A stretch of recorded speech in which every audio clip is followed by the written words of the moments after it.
সারাদিনে আমাদের শরীরের সব অঙ্গ প্রত্যঙ্গ কোনো না কোনো সময় রেস্ট পায়, কিন্তু একমাত্র শ্বসন যন্ত্র যেটা আমাদের ফুসফুস বলে থাকে, এটি আমাদের কখনোই সারাদিনে কোনো রেস্ট পায় না। আর এটি যদি আমাদের ভোগায় তাহলে আমাদের জীবনটা দুর্বিষহ হয়ে ওঠে। আজ আমরা যে বিষয়টা নিয়ে আলোচনা করব সেটি আমাদের মোটামুটি সবার মধ্যেই একটা কমন প্রবলেম, সেটা হলো অ্যাজমা বা শ্বাসকষ্ট। এটি একটি আমাদের শ্বাসনালীজনিত রোগ, যে রোগটি হলে আমরা আমাদের শ্বাস প্রশ্বাসে কষ্ট অনুভব করি। আমরা নিয়মিতভাবে যে শ্বাস প্রশ্বাস নিচ্ছি ছাড়ছি, এখানে যদি কোনো রকম একটুখানি কোনো সমস্যা হয় বা একটু কষ্ট হয়, তাহলে আমরা বুঝতে পারি যে এই যে আমরা যে স্বাভাবিক শ্বাস প্রশ্বাস নিই সেটার কত বড় আমাদের নেয়ামত। কিন্তু অনেক সময় বিভিন্ন কারণে এই শ্বাস প্রশ্বাসটিকে আমরা স্বাভাবিকভাবে নিতে পারি না, সেটাকে আমরা অ্যাজমা বা হাঁপানি হিসেবে জানি।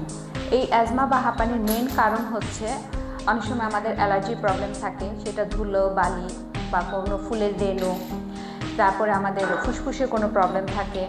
এই প্রবলেমগুলোর কারণে অনেক সময় আমাদের শ্বাসকষ্টের রোগ হয়ে থাকে। এই শ্বাসকষ্টজনিত রোগটিকেও কিন্তু আমরা পুরোপুরিভাবে নির্মূল করতে পারি শুধুমাত্র যোগাসনের কিছু আসন এবং প্রাণায়াম অভ্যাসের মাধ্যমে।